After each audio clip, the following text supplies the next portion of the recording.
Dante, kilala lang ba ng COMELEC kung sino itong mga nag-aalok ng siguradong pagkapanalo sa eleksyon?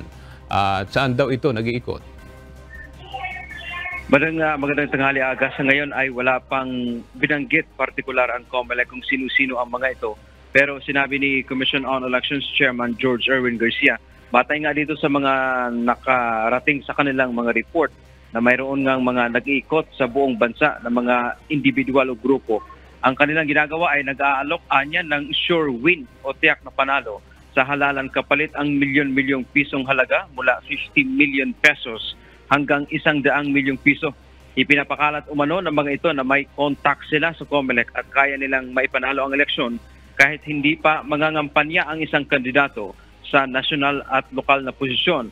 Kaya nilang imanipula ang resulta ng halalan o ang gagamiting automated counting machines. Huwag niyo pong paniniwalaan yung mga manlilindang, manluloko na yan na gusto lang kayong perahan, kuhanan ng pera po ninyo.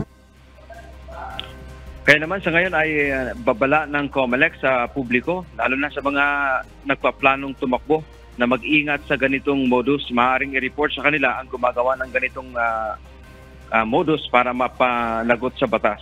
Binigyang diin ng COMELEC, hindi totoo na may tiyak na panalo sa eleksyon.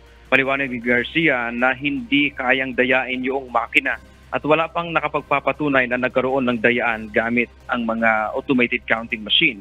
Ang makina ay babasahin lamang kung ano ang isusubo sa kanyang balota. Yan man ang ating update mula sa Maynila. Balik sa iyo, Aga. Maraming salamat, Dante Amento.